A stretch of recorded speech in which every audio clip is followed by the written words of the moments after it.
네, 안녕하세요. 이교구를 섬기고 있는 김영순 목사입니다. 네, 고난주간 저녁 기도회로 또 많은 은혜를 받고 계실 거라 생각합니다. 이번 주에는 셀 모임 가이드 영상을 이 고난주간에 맞춰서 한번 제작해 보았습니다. 이 고난주간은 사순절 기간 가운데 마지막에 있는 일주일을 가리켜서 고난주간이라고 얘기를 합니다. 네, 사순절은 예수님께서 부활하시기 전에 40일간의 기간을 가리켜서 이 사순절이라고 이야기합니다. 사순절은 원래 초기의 기독교인들이 세례를 받기 전에 그 세례의 의미를 더 깊이 깨닫기 위해서 진행하는 절기였습니다. 그래서 사순절의 첫날은 이 죄의 수요일이라고 이야기합니다.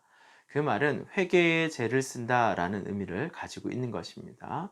이 40일간의 기간을 통해서 성도는 이 세례를 받기 전에 그 마음을 온전히 하나님 앞에 다시금 돌아보며 또 자신의 죄를 깊이 깨닫는 기간이 되었다라고 얘기를 합니다.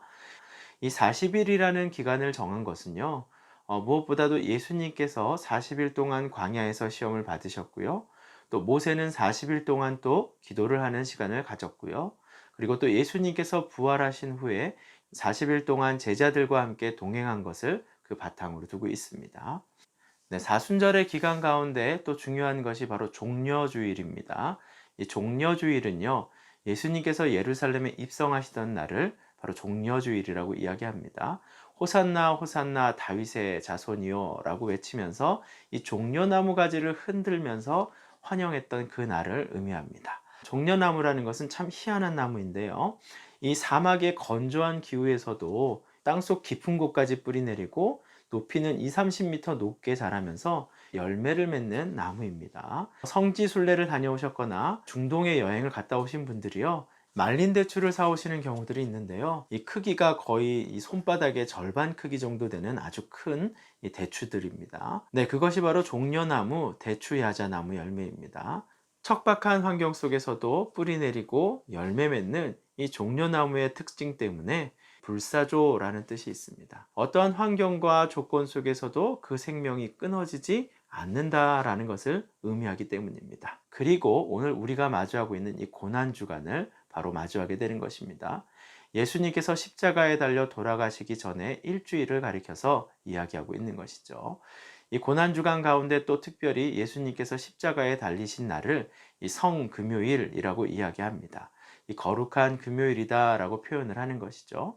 그렇게 예수님께서 금요일 오후에 돌아가시고 난 다음에 그리고 주일 아침에 부활하시는 그 사건들을 담고 있습니다. 그래서 돌아오는 주일은 저희가 부활주일로 지키고 있는 것이죠. 유대인들은 토요일을 안식일로 지키고 있습니다. 그 이유는 무엇이냐면요. 네, 창세기 1장에 보면은 이 어둠에서 빛이 있었다라고 표현을 하고 있죠. 그래서 하루의 시작을 밤으로 시작을 합니다. 그렇기 때문에 유대인들은 금요일 저녁부터 토요일까지를 안식일로 생각하는 것입니다. 그런데 우리 기독교는요, 예수님께서 부활하신 날이 진정한 참 안식일임을 선포하고 그 날을 바로 기념하여 예배를 드리는 것입니다. 그것이 오늘날 우리가 드리는 주일 예배가 되는 것이지요. 성경의 사건들은 우연은 없다라고 말씀을 드렸죠. 예수님께서 예루살렘에 입성하셨을 때 이스라엘 백성들이 호산나 호산나 외치며 종려나무 가지를 흔드는 것은 바로 부활하실 예수 그리스도에 대한 모습을 나타내고 있다라는 것입니다. 그렇기 때문에 우리가 고난 주간을 바라볼 때는 이 한 손에는 예수님의 부활에 대한 기대와 한 손에는 나의 죄 때문에 고난 받으시는 예수 그리스도를 떠올려야 하는 것입니다. 이 두 가지의 의미를 가지고 이 사순절 기간을 보낼 때 우리 가운데 큰 은혜가 있을 거라 생각을 합니다. 네, 오늘은 이렇게 사순절에 대해서 좀 알아봤습니다.